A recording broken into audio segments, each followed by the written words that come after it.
Welcome back to your TV 20 News Special. I'm your host, Ciarra Nelson, here with Managing Partner of Edge Learning Ohio, Paul Meshanko, and Vice President of Human Resources at Medical Mutual, Tom Green. We're talking about workplace violence, no laughing matter, costs the U.S. Billions of dollars each year, but we're taking a preventative medicine measure against workplace violence. And I just want to talk about at this point now, we know what it is, we know how to recognize it, we know how to maybe deal with it. Talk about recognizing it, prevention, and help. Recognizing it, prevention, and help. For our viewers out there, just to recognize, maybe you might not even know that you are experiencing workplace violence. So some last messages here as far as how to recognize it and prevention. I think recognizing it is a very individual thing. I'll give you a kind of a context. Medical Mutual, if I believe that I am a victim of workplace violence, I am encouraged to talk to my manager. If for some reason I don't feel comfortable talking to my manager, people are encouraged to talk to their human resource business partner.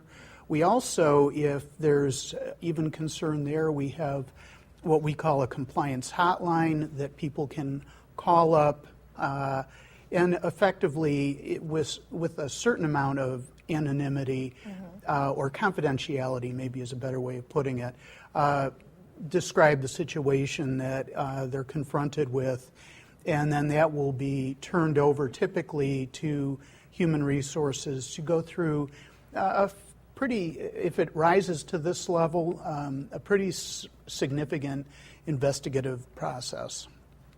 One of the things that I think is important to mention is that if this is to be a successful, a lot of organizations have their vision and values in the annual report or up in the lobby, and most large organizations have something that addresses respect for people.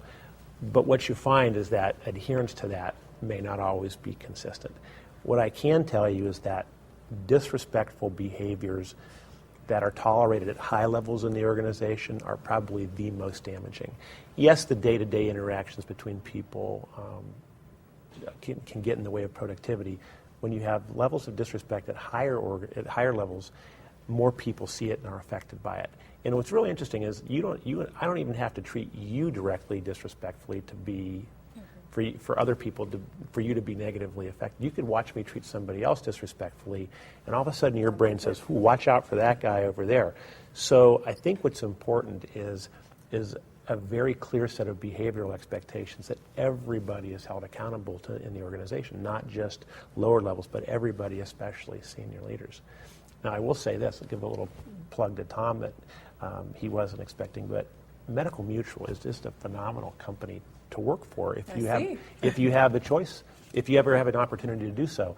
And I can say that from a statistical perspective because one of the survey questions that we asked was when issues of disrespect are reported, they're dealt with promptly. We had a really high level of neutral responses, which simply meant a lot of people never saw those kinds of behaviors to begin with, so they really didn't have a reference point for how to answer the question.